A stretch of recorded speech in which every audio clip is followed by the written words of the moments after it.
तो प्यारे दोस्तों, आप लोग कैसे हैं? सबको गुड आफ्टरनून। सबसे पहले आप सभी को बताते हुए बहुत खुशी हो रही है कि हम लोग का सपना था कि यूनिक बैच लंच हो जाए। तो अब यूनिक बैच कल या कुछ इशू नहीं हुआ, टेक्निकल इशू नहीं हुआ, तो परसों तक आप लोग को यूनिक बैच लाइव देखने को मिलेगा। तो आप लोग अपने भाई हो, बहन हो या चाचा का लड़का हो, कोई हो, यदि 12th में पढ़ते हैं तो हमारे चैनल को लाइए और उनको फ्री 12th का तैयारी करने के लिए यहाँ पर हम लोग पूरा कंटेंट और सभी टीचर एक साथ जुट कर कंटेंट तैयार करके लाए हैं। और कल से हम लोग 12th का पूरा सिलेबस, पहले सिलेबस बता दिया जाएगा कि क्या सिलेबस पढ़ना है आप लोगों को। यदि अब तक यानी अगस्त तक और जुलाई तक आप कुछ नहीं पढ़ पाए तो अगस्त से स्टार्ट कर और आप फरवरी को टारगेट कीजिए। और बिल्कुल हम 90% रिजल्ट का आप लोगों को गारंटी देते हैं। और इतना ही नहीं, ऐसे गारंटी नहीं दे रहे हैं कि ऐसे आया बस माइक लगा कर बोल दे, ऐसा कुछ नहीं। इसके पहले हम लोग बस कमिंग सुन यूनिट बैच क्यों लिख रहे थे? क्योंकि उस पर काम चल रहा था, नहीं तो फर्स्ट दिन ही लंच कर दिया गया रहता है। लेकिन हम लोग फर्स्ट दिन क्यों नहीं लंच किए? क्योंकि सभी टीचर्स 10-10 PDF 10-10 जैसे नहीं बोलते हैं क्लास का PDF मर्ज करके इसमें कैसे आसान तरीक़ा से बताया गया है, किस टॉपिक को कौन से PDF में आसान तरीक़े से बताया गया, उसको ले लिया गया है और आप लोगों के लिए सेपरेट PDF बनाकर सेंड कर दिया जाएगा। और आप लोगों को पूरा टेलीग्राम भी एकदम एकजुट बना दिया जाएगा। और आप लोग हमारे चैनल पर आइए, अपने दोस्तों को बताइए। जब 12th में खुद पढ़ते हैं तो आप भी आइए और आज से अपने क्लास 12th की तैयारी को मजबूती के साथ करते हैं। जैसा कि देखिए, हम भी ऑफलाइन ज्वाइन बच्चों को कराना चाहते थे, ऑफलाइन खोलना चाहते थे, लेकिन हमारा मकसद है डेली क्लास चले। देखो क्या होता है, ऑफलाइन में कई टीचर एग्जाम देने चले जाते हैं, कई टीचर कोई इवेंट होता है तो उसमें चले जाते हैं, संडे को नहीं पढ़ाते हैं। मतलब कई ऐसे होता है कि ऑफलाइन में हमें लगता है कोई ही एक टीचर होगा जो 30 दिन में 26 दिन पढ़ाता होगा, नहीं तो कई टीचर होते हैं 20 दिन 22 दिन ज़्यादा से ज़्यादा क्लास चलाते हैं। लेकिन हम लोग 30 दिन का 30 दिन चलाएंगे।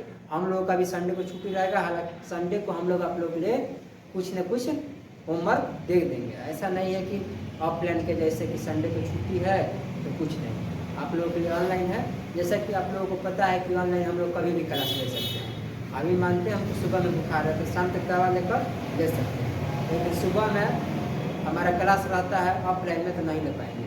तो वैसे ऑनलाइन में बहुत फ़ायदा है, आपका टाइम बचेगा। आप साइकिल से जाते हैं, आधा घंटा जाने में आधा घंटा आने में हकर हकर करने लगते हैं, फिर आते हैं खाना खाते हैं, फिर सो जाते हैं। और इसमें क्या है कि आप ऑनलाइन पढ़िएगा, आराम से अच्छा से बेड लगा लीजिएगा, अपना चेयर कुर्सी और टेबल पर अपना मोबाइल रख दीजिएगा, यदि लैपटॉप है तो लैपटॉप रख दीजिएगा और आराम से हेडफोन लगाकर लेक्चर को ध्यान से सुनना है।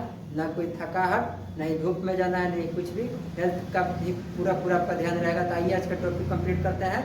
तो लाइव बैच हो गया है, यूनिक बैच बिल्कुल फ्री।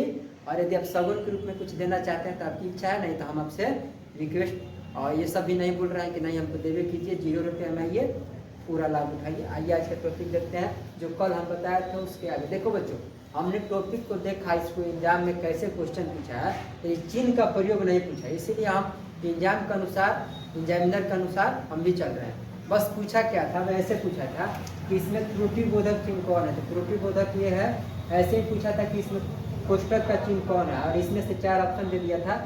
इसमें का एक ऑप्शन है ये ऐसे बनाकर और वैसे टिक करना था, इसीलिए हम आपको ये प्रयोग नहीं पता है। हालांकि नाम से सारा क्लियर है, आप लोग छोटे बच्चे तो है नहीं। आइए इसको ध्यान से देखते हैं। चलिए, हमारा टॉपिक क्या है देखिए, हिंदी ट्रिकी शो है और मेरा नाम है भाई रवि सर। देखिएगा, पूर्ण विराम तो हम आप लोगों को बता दिए थे। पूर्ण विराम मतलब कहाँ यूज होता है, लिख देते हैं ऊपर में, पूर्ण विराम, ये पूरा हम बता दिए थे। तो पूर्ण विराम का चिन्ह ये है खड़ी पाई, और अर्ध विराम का ये चिन्ह है एक डॉट और एक कॉमा। ये क्या है, अर्ध विराम का चिन्ह है। और ऐसा ही क्वेश्चन आएगा, आपसे प्रयोग नहीं पूछा है, किसी एग्जाम में नहीं पूछा है। हम पिछले लेक्चर में आपका एग्जाम का पैटर्न सही बता रहे, हम नहीं देखे थे, लेकिन इस लेक्चर में हम पूरा अध्ययन किए हैं कि किस प्रकार का क्वेश्चन आ रहा है, कैसा आ रहा है, वैसा ही बता रहा है। ये नहीं कि एग्जामिनर कुछ और हम कुछ और, तो ऐसे नहीं टिक कर पाइएगा सही। आइए इसको देखते हैं। और अर्ध विराम ये तो बता दिए थे, कॉमा को कहा जाता है। और प्रश्नवाचक चिन्ह हम कितना अच्छा से पढ़े, आप लोगों को भी पता है। और विस्मय बोधक चिन्ह ऐसे होता है, लिख दिए। और यहाँ पर संयोजक चिन्ह छोटा सा डैश होता है, ठीक। संयोजक चिन्ह मतलब छोटा सा है। देखिए इसका प्रयोग भी बता देते हैं। इसका प्रयोग आप लोगों को माता पिता भाई बहन के बीच में देखे होंगे, एक छोटा सा चिन्ह लिखा रहता है, वही होता है संयोजक चिन्ह। जैसे रात दिन, दिन मतलब दिन रात, सुबह शाम, माता पिता, ऐसे करके देखिए कहीं इसमें ये वाला चिन्ह लिखा रहता है। हालांकि समास पढ़ाएंगे तो बताएंगे कि कौन सा समास होता है, कौन समास होता है, इसमें लगा रहता है। और ये देखिए इसमें बोधक चिन्ह ऐसे होता है जैसे आश्चर्य, खुशी, दुख, घृणा, ये सब होता है, तो वहाँ पर विस्मय बोधक चिन्ह लगाया जाता है। जैसे कि मान लीजिए आपको लिखना है कि राम का, ऐसे लिखिएगा ओह ओह, यानी कष्ट हो रहा है आपको, वो राम का पैर टूट गया, आप लिख दिए, तो यहाँ पर क्या हो गया। तो देखिए जैसे ऐसे एग्जाम्पल आपको मिलेगा, वो वाह, ऐसे एग्जाम्पल मिलेगा छी छी, तो यहाँ पर ऐसे नहीं, आपको जहाँ लगेगा कि घृणा हो रहा है, खुशी हो रही है, दोष हो रहा है, या किसी से नफरत है, तो वहाँ पर क्या लगाइएगा, विस्मय बोधक चिन्ह। इसको एक्सक्लेमेशन मार्क्स कहा जाता है इंग्लिश में, और भाई ये नीचे ये संयोजक चिन्ह बता दिए हैं। माता पिता भाई बहन ऐसे जहाँ रहेगा, जोड़ा जहाँ लगा रहेगा, वहाँ पर क्या लगा, संयोजक चिन्ह का यूज होगा। ये छोटा सा डैश है, इसको आप डैश नहीं बोलिएगा, इसको संयोजक चिन्ह बोलिएगा, हिंदी पढ़ रहे हैं ठीक। ये कोष्टक आप लोग बचपन से जानते हैं, ब्रैकेट पर जोड़ घटाव सीखे होंगे या बोर्ड मास पढ़े होंगे तो जानते होंगे। ये पहले सबसे पहले, आप मैथ तो नहीं पढ़ा रहे हैं बट बता दे रहे हैं कि सबसे पहले बड़ा वाला ब्रैकेट को तोड़ते हैं, फिर इसको तोड़ते हैं, फिर इसको तोड़ते हैं, फिर सॉल्व करते हैं, ऐसे करके करते हैं ना आप लोग। तो कोष्टक का चिन्ह पूछ दिया जाता है, 4 एग्जाम्पल दे दिया जाता है, और इसमें से एक ये ले लिया जाएगा और इसमें से कोई एक चिन्ह ले लिया जाएगा और एग्जामिनर दे देता है इसमें विस्मय बोधक चिन्ह कौन है और इसमें कोष्टक कौन है। तो ऐसा क्वेश्चन एग्जाम में आ रहा है, इसीलिए हम आपको सिर्फ चिन्ह याद करा रहे हैं कि देख लीजिए, नजर यानी इन लोग का रूप देख लीजिए कि कैसे होते हैं ये, समझे। और ये देखिए अवतरण चिन्ह है। अवतरण चिन्ह का ये, जैसे कि आप लोग पढ़ते हैं ग्रामर में, तो जो रिपोर्टेड स्पीच, रिपोर्टेड ये सब सारा पढ़ते हैं ना, और वॉइस नरेशन ये सब पे भी तो ये आता है, तो ये अवतरण चिन्ह है। इसको हिंदी में भी जानिए, ये दोनों ऐसे 1 कॉमा करके ऐसे रहेगा और इधर भी ऐसे रहेगा, फिर इधर 2 रहेगा, 2 रहेगा, और पूछा जाएगा तो क्या बताइएगा, अवतरण चिन्ह ठीक। अब आगे चलते हैं, उप विराम चिन्ह। उप विराम का मतलब होता है कॉलन, और इसको इंग्लिश में कॉलन कहा जाता है, आप लोग बहुत अच्छा से जानते हैं। और ये उप विराम चिन्ह, हिंदी को भी बहुत अच्छा से जानना है क्योंकि हिंदी में क्वेश्चन आपसे कॉलन नहीं पाएगा, कहेगा उप विराम चिन्ह। और ये विवरण चिन्ह है। विवरण चिन्ह जैसे आप कोई भी एग्जाम्पल दर्शाते हैं ऐसे करके, जैसे ऐसे लिखते हैं ना, जैसे उसने मेरा कुत्ता को लेकर भाग गया, जैसे उसने मेरा शर्ट चुरा लिया, जैसे मान लीजिए कल हम एग्जाम्पल दे रहे थे तो हमेशा हम लिखते हैं क्या है, तो हमको क्या है, हमको चिन्हों का नॉलेज है, यानी पूर्ण विराम हमको क्लियर है, इसीलिए हम क्या करते हैं, चिन्ह का यूज दे देते हैं। आप लोग भी सीख लीजिएगा इस वीडियो से, तो कहीं भी आप शुद्ध लिखिएगा और इस चिन्ह का यूज कीजिएगा।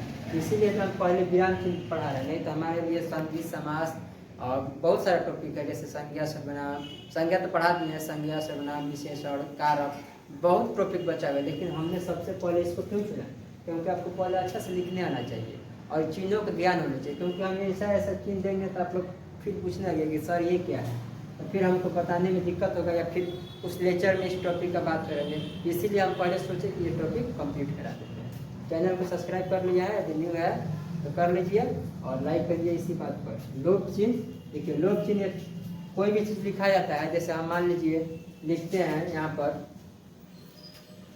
आप लोग लिखते हैं ऐसे ना, हर हर महादेव, कल ही सावन था, हर हर महादेव महादेव, और आपको आगे ऐसे कर देते हैं, जैसे हम लोग भी लिखे थे यूनिक बैच कमिंग सून, यानी इसका मतलब ये हुआ कि आगे हम लोग कुछ और कहना चाह रहे हैं, यानी आगे सेंटेंस और है। ये 3 डॉट क्या दर्शाता है कि आगे कुछ न कुछ सेंटेंस अभी बचा हुआ है।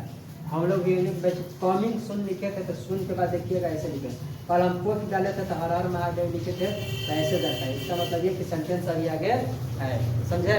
अब आगे दीर्घ, इसको क्लियर हो गया ना, आगे सेंटेंस है या कुछ और कहना हम चाह रहे हैं, ठीक ना।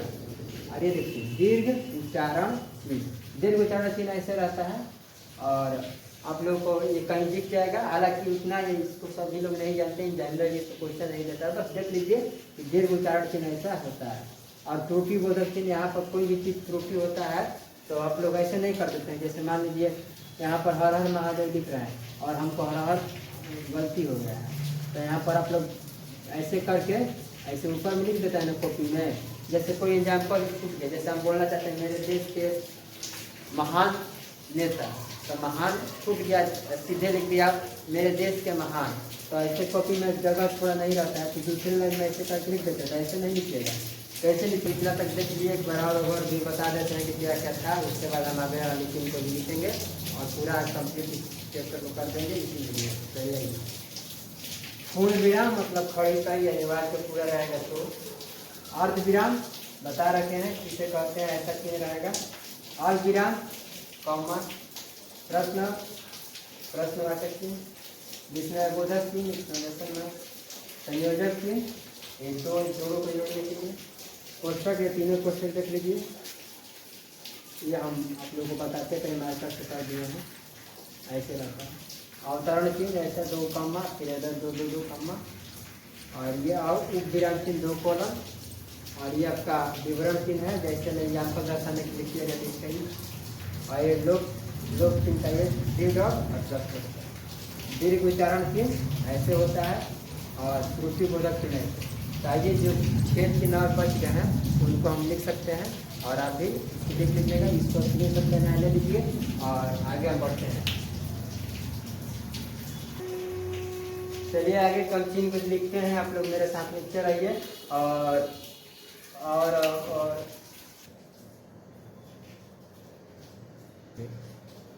तो देखिए ये 6 चिन्ह और छूट गया था, पहला इधर बता दिए ठीक, और इधर 6 बता देते हैं, 19 होता है। और इससे बाहर कहीं भी पूरी दुनिया में खोज लीजिएगा विराम चिन्ह अब नहीं होता है, इतना ही 19 होता है, 19 बता देते हैं ठीक ना। और इसके बाद आप लोग का कोई भी विराम चिन्ह से क्वेश्चन नहीं छूटेगा। तो आइए ये भी 6 देख लेते हैं। देखिए पुनरुक्ति चिन्ह, यहाँ पर जो ऊपर में डबल कॉमा है यहाँ पर दे देना है, डबल कॉमा नीचे में डबल 2 बार दे देना है, ये क्या हो जाएगा, पुनरुक्ति चिन्ह हो जाएगा। और ये लगाव चिन्ह यानी एक गोला, ये जीरो की तरह नहीं होता है, थोड़ा इधर चौड़ा होता है, इधर ऐसे करके मतलब चौड़ा होता है, ऐसे होता है, ऐसे करके होता है ठीक ना। ये लगाव चिन्ह है, लगाव चिन्ह, इधर चिन्ह लिख देते हैं, लगाव चिन्ह। और ये टीका सूचक चिन्ह, टीका सूचक का मतलब देखिए स्टार हो गया, प्लस का आइकन हो गया, 2 हो गया, क्या होता है टीका सूचक चिन्ह होता है। यानी स्टार दे दीजिए या प्लस दे दीजिए या 2 दे दीजिए, टीका सूचक चिन्ह में ही आता है तीनों ठीक है। और ये पाद बिंदु चिन्ह है, पाद बिंदु जैसे आप लोग डिवाइड पढ़े होंगे जस्ट उसी प्रकार होता है पाद बिंदु चिन्ह ठीक है।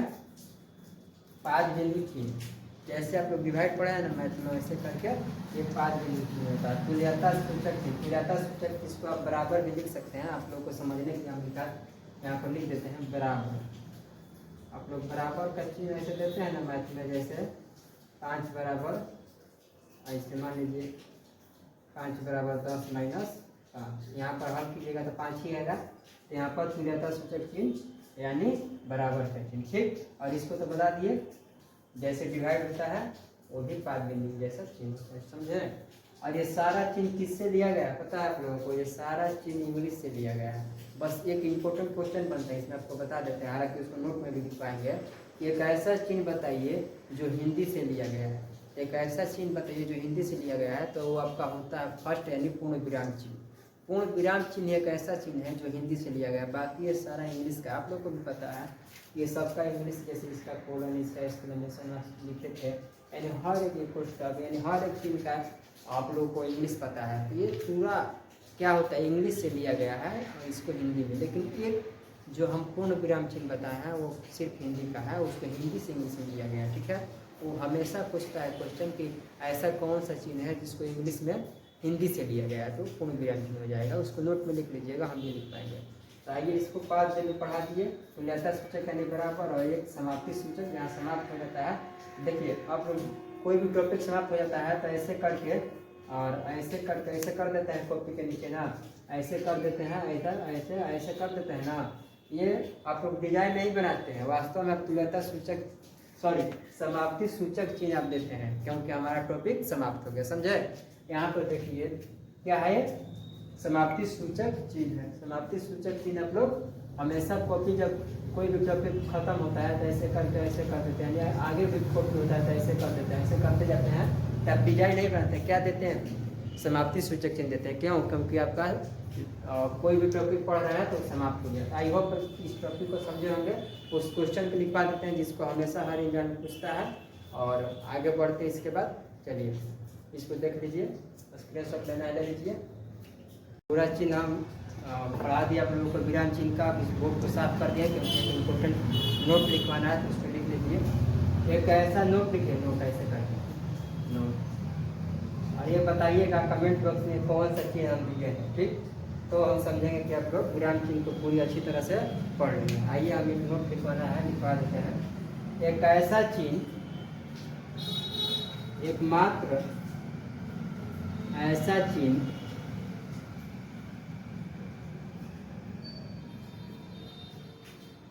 ऐसा चिन्ह जो हिंदी से लिया गया है, बाकी सारा अंग्रेजी से लिया गया है। एक ऐसा चिन्ह जो हिंदी से लिया गया है, वो कौन सा चिन्ह है? आंसर लिखिए। आंसर क्या इसी में लिख लीजिएगा आप लोग, हम लिख दिए तो लिख देते हैं। पूर्ण पूर्ण विराम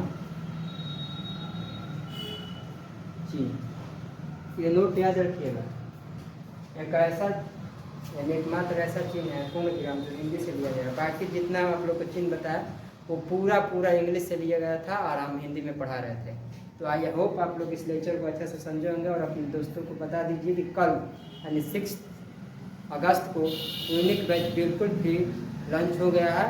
और हम कल सभी टीचर जितने हमारे टीम में हैं, हम हैं, अपना अपना सिलेबस बता देंगे, और आप लोगों को 12th का बैच बिल्कुल फ्री कल से लाइव टू लाइव वीडियो जाने जाएगा, और आप लोग देखकर बताइएगा कि कैसा है।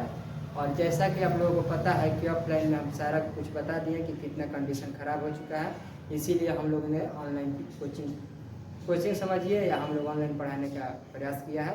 तो आई होप आप लोग इस टॉपिक को समझे होंगे, मेरे बातों को समझे होंगे, और यूनिक बैच को जो हम लोग लॉन्च कर दिए हैं उसको समझे होंगे। चलिए आज के लिए इतना ही। Thank you very much. Video को लाइक कर दीजिएगा। जय हिंद, जय भारत।